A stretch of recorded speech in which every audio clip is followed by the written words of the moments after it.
លុយមិនចាំបាច់បាត់ចេញពីបញ្ជីទៅហៅថាពុករលួយទេបំពង់តម្លៃដេញថ្លៃគ្មានតម្លាភាពកាត់ភាគរយទម្លាក់គុណភាពគម្រោងនិងយកលុយក្រោមតុសុទ្ធតែជារបៀបដែលអ្នកជំនាញថាអាចធ្វើឲ្យការអភិវឌ្ឍនៅមូលដ្ឋានបានតិចជាងថវិកាដែលរដ្ឋចំណាយនិងបំផ្លាញទំនុកចិត្តរបស់ប្រជាពលរដ្ឋការព្រួយបារម្ភនេះកំពុងទទួលបានការចាប់អារម្មណ៍ឡើងវិញក្រោយក្រសួងមហាផ្ទៃរកឃើញភាពមិនប្រក្រតីក្នុងគម្រោងមូលនិធិឃុំនៅឃុំចំនួន5ក្នុងខេត្តកំពង់ឆ្នាំងក្នុងនោះមានករណីបង្គោលនិងអំពូលសូឡាតម្លៃ8លានរៀលក្នុងមួយដើមនៅឃុំទឹកហូតដែលក្រសួងថាខ្ពស់ជាងតម្លៃទីផ្សារហួសហេតុអ្នកវិភាគការអភិវឌ្ឍសង្គមលោកមាសនេះមើលឃើញចន្លោះប្រហោងក្នុងការអនុវត្តតម្លាភាពនិងកណន័យភាពជាពិសេសនៅមូលដ្ឋានលោកនិយាយថា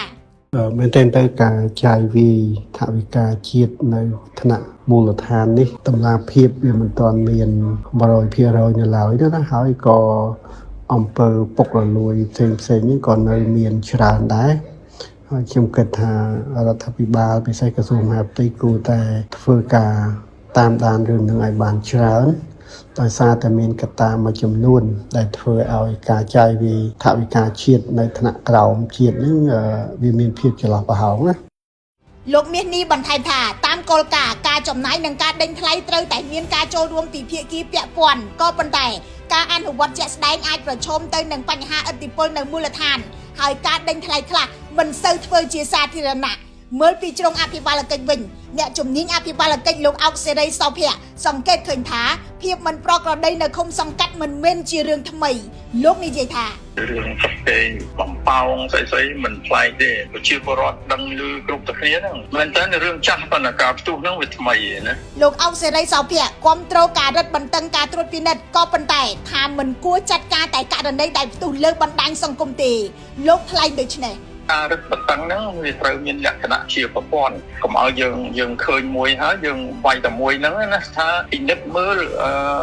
ជាប្រព័ន្ធទូទៅតែម្ដងគ្រប់ខេត្តគ្រប់ស្រុកគ្រប់ដេញសង្កាត់ដេញឃុំការត្រួតពិនិត្យជាប្រព័ន្ធកាន់តែសំខាន់នៅពេលមើលថាប្រាក់សាធារណៈអាចប្រឈមហានិភ័យនៅត្រង់ណាខ្លះលោកជ័យតិចអ្នកស្រាវជ្រាវការអភិវឌ្ឍសេដ្ឋកិច្ចនិងសង្គមសង្កេតឃើញថារុនពុករលួយនៅថ្នាក់ក្រោមជាតិអាចមានច្រើនរូបភាពលោកនិយាយថាការប្រព្រឹត្តអំពើពុករលួយនៅក្នុងរដ្ឋបាលថ្នាក់ក្រោមជាតិមានដូចជាការងារលទ្ធកម្មដោយមិនមានតម្លាភាពមិនមានភាពប្រក្រតីការបំផោងនៅតម្លៃការផ្ដល់ទៅឲ្យក្រុមហ៊ុនសាងសង់ដោយមិនមានតម្លាភាពឬក៏ការទម្លាក់នៅគុណភាពនៃការសាងសង់លោកជ័យតិចសង្កត់ធ្ងន់ថាបញ្ហាទាំងនេះមិនអាចដោះស្រាយត្រឹមមានបទបញ្ញត្តិទេប៉ុន្តែត្រូវពង្រឹងការអនុវត្តនិងកណន័យភាពសង្គមដោយឃុំសង្កាត់គួរបើកចំហព័ត៌មានអំពីលទ្ធកម្មតម្លៃគម្រោងអ្នកដេញថ្លៃនិងគុណភាពការងារដើម្បីឲ្យសាធារណជនអាចតាមដានបានលោកក៏ជំរុញឲ្យពង្រឹងសវនកម្មផ្ទៃក្នុងនិងអាចប្រើសវនកម្មឯករាជ្យពីខាងក្រៅហើយបើរកឃើញភស្តុតាងពុករលួយត្រូវតែមានចំណាត់ការតាមច្បាប់លើអ្នកពាក់ព័ន្ធទោះយ៉ាងណាការផ្ដោតទៅលើថ្នាក់ក្រោមជាតិនៅក្នុងរឿងនេះមិនមែនមានន័យថាអំពើពុករលួយនៅថ្នាក់មូលដ្ឋានបង្កគ្រោះថ្នាក់ជាងថ្នាក់ផ្សេងនោះទេអ្នកជំនាញខាងលើនិយាយថាអំពើពុករលួយនៅថ្នាក់ណាក៏ដោយសុទ្ធតែអាចធ្វើឲ្យបាត់បង់ថវិកាបន្ថយគុណភាពសេវាសាធារណៈរារាំងការអភិវឌ្ឍនិងបំផ្លាញទំនុកចិត្តរបស់ប្រជាពលរដ្ឋដូចគ្នាការផ្ដោតលើថ្នាក់ក្រោមជាតិនៅពេលនេះគឺដោយសារតែអំណាចការងារនិងថវិកាកាន់តែច្រើនត្រូវបានផ្ទេរចុះទៅមូលដ្ឋានដែលជាកន្លែងប្រជាពលរដ្ឋទទួលសេវារដ្ឋនិងលទ្ធផលនៃការអភិវឌ្ឍដោយផ្ទាល់តាមរបាយការណ៍ថវិកាសង្ខេបរបស់រដ្ឋបាលថ្នាក់ក្រោមជាតិនៃក្រសួងសេដ្ឋកិច្ចនិងហិរញ្ញវត្ថុថវិកាថ្នាក់ក្រោមជាតិក្នុងឆ្នាំ2026សរុបមានជាង1752លានដុល្លារស្មើនឹង3កណ្ដោសញ្ញា 26% នៃផលិតផលក្នុងស្រុកសរុបក្នុងនោះថ្នាក់រាជធានីខេត្តមានជាង859លានដុល្លារថ្នាក់ស្រុកខណ្ឌ582លានដុល្លារនិងថ្នាក់ឃុំសង្កាត់ជាង310លានដុល្លារចំពោះលោកយងពៅអគ្គលេខាធិការនៃរាជបណ្ឌិតសភាកម្ពុជានិយាយថាអំពើពុករលួយប៉ះពាល់ទាំងសេដ្ឋកិច្ចសង្គមនិងនយោបាយលោកថាពលរដ្ឋតែងតែឆ្លោះបញ្ចាំងមកដល់ថ្នាក់លើឯណាបើជាកំហុសមន្ត្រីថ្នាក់ក្រោមឬមន្ត្រីណាក៏ដោយប៉ុន្តែ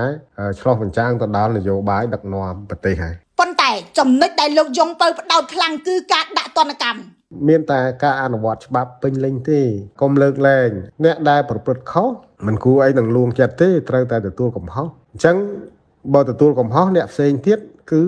គេនឹងរៀងចាលតាមប៉ុន្តែបើប្រព្រឹត្តខុសបានលុយច្រើនហើយស្រាប់តែមិនបានទទួលកំហុសបែរជាលើកទឹកចិត្តមានការតែងតាំងទៀតអញ្ចឹងអ្នកផ្សេងទៀតមិនរៀងចាលទេនឹងធ្វើដែរជាការឆ្លើយតបពីអង្គភាពប្រឆាំងអំពើពុករលួយ ACU លោកសុយច័ន្ទវិចិត្រជាអ្នកនាំពាក្យបញ្ជាក់ថារាជរដ្ឋាភិបាលមានឆន្ទៈក្នុងការទប់ស្កាត់និងប្រយុទ្ធប្រឆាំងអំពើពុករលួយតាមរយៈការអប់រំការបង្ការនិងការអនុវត្តច្បាប់ដោយគ្មានការលើកលែងលោកក៏មើលឃើញថាអំពើពុករលួយនៅថ្នាក់ក្រោមជាតិអាចប៉ះពាល់ដោយផ្ទាល់ដល់គុណភាពសេវាសាធារណៈការអភិវឌ្ឍមូលដ្ឋាននិងទំនុកចិត្តរបស់ប្រជាពលរដ្ឋហើយបើ ACU ប្រមូលបានភស្តុតាងគ្រប់គ្រាន់ករណីនោះនឹងត្រូវបញ្ជូនទៅតុលាការចំណែកការគ្រប់គ្រងប្រាក់សាធារណៈនិងការធានាដំណាភាព News Today បានតាក់ទងលោកមាសសុកសេនសានអ្នកនាំពាក្យក្រសួងសេដ្ឋកិច្ចលោកបានរំលឹកពីច្បាប់ស្តីពីប្រព័ន្ធហិរញ្ញវត្ថុសាធារណៈតាមមាត្រា104ដល់106អង្គភាពឬមន្ត្រីដែលប្រើប្រាស់ហិរញ្ញវត្ថុសាធារណៈផ្ទុយច្បាប់អាចរងវិធានការហិរញ្ញវត្ថុនិងទណ្ឌកម្មរដ្ឋបាល